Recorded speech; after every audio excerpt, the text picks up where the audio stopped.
Okay, so let's just say it in a little bit more detail then. What would you say would be an appropriate breakfast, lunch, and dinner? I mean, Yeah, what's that breakfast is one of my main, like, I always Breakfast is a want big to, challenge. because it seems like that's the most important. You know, it gets your metabolism started for the day. You don't want to throw anything in there that's going to have you slumpy, you Yep. know, or bring you down. Yep. What is like best? bagels. Like Bagels, cereal, Pop-Tart. Oh, I don't It's think say that. but- bagels and cream cheese. I thought that was the staple of your diet. No, but The lax is okay. You just throw away the bagel. Yeah, exactly. Well, I would say straight up fruits. there's three primary options. If you have time to do something with eggs, Protein. so get some eggs, get some non-starchy vegetables, omelet, frittata, scramble of some sort, throw some ham in there. That's all good. You can make a bunch of that at once, eat it throughout the week.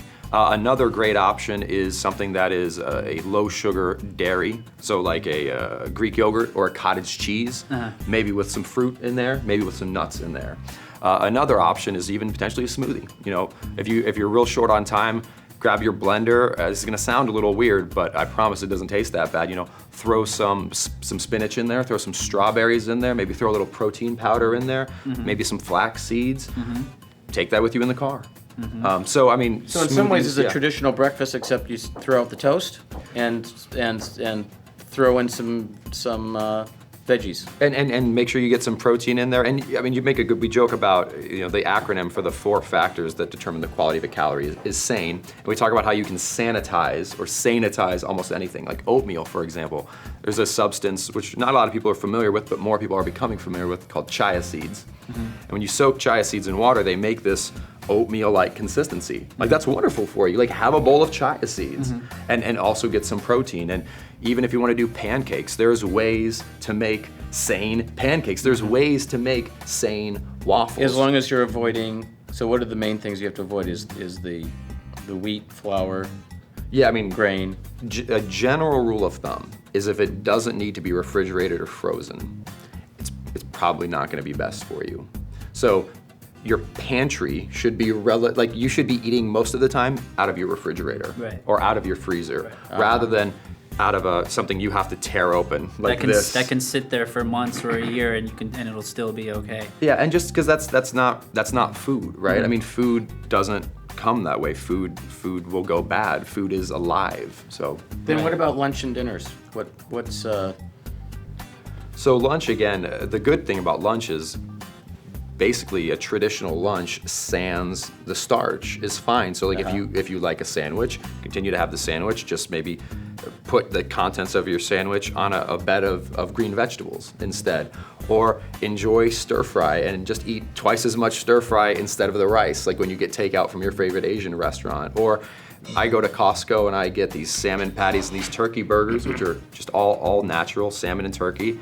I grill like 6 of those on the weekends. I take someone with me to work. I have a green smoothie, or I bring some carrots or some cucumbers or some mushrooms or just some great vegetables. I eat that, and I eat a handful of nuts. When we eat foods you find directly in nature, and again, we don't eat wheat off the stalk. We don't eat corn off the stalk. We don't, so those aren't foods we can eat directly in nature. So if I eat healthy protein, so lean fish meat, eggs, and I eat all the vegetables that are non-starchy, which is basically all the Anything vegetables. you can eat raw. Yep. I can eat as much as I want. Olive oil, oil and vinegar dressing, and nuts and seeds.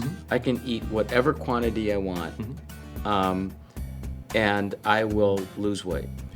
You will. And it's not magic, because what's actually happening is to be very clear, while you will eat more food, I mean, we've all seen this, right?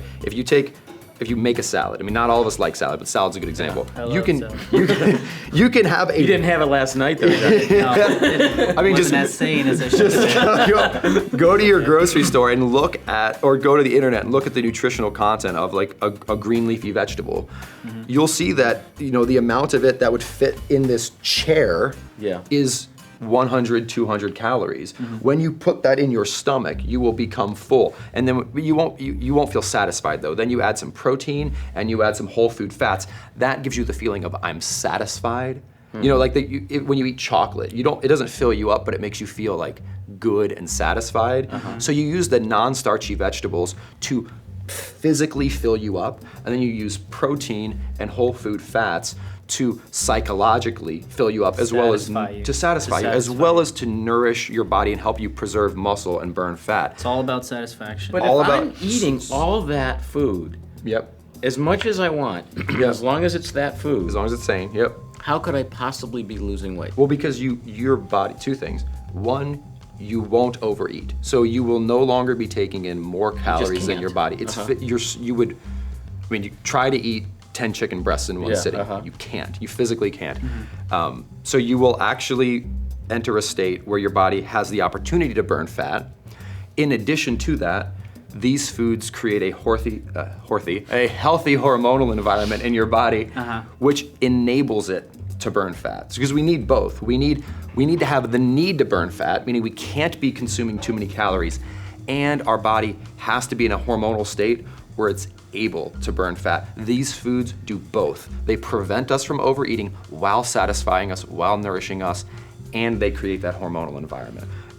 Some things, whole grains are just one thing I want to call out specifically here, because even many researchers, whole grains are good. When an individual says whole grains are good for you, what they're actually saying is whole grains are better for you than refined grains.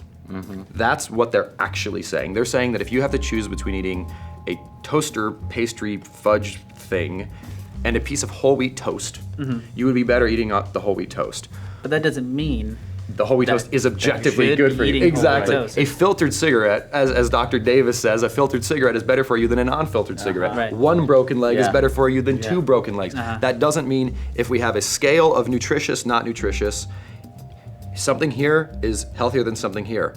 But why not just eat over here, right? I mean, so another aspect that I think we're gonna focus on, like in my second book, I'm gonna focus on more, and that the community is starting to help with too, is this concept that well, what about, like I love chocolate. Cocoa, pure cocoa is one of the most brilliant, wonderful foods for you in the world. So we can use things like herbs such as stevia, which is incredibly sweet, and cocoa, and coconuts, and we can make delicious, that are just as satisfying, just if not more, because you don't have to feel bad when you're eating them. You can eat two of them. I mean, I have a recipe for a peanut butter pie, which is so healthy.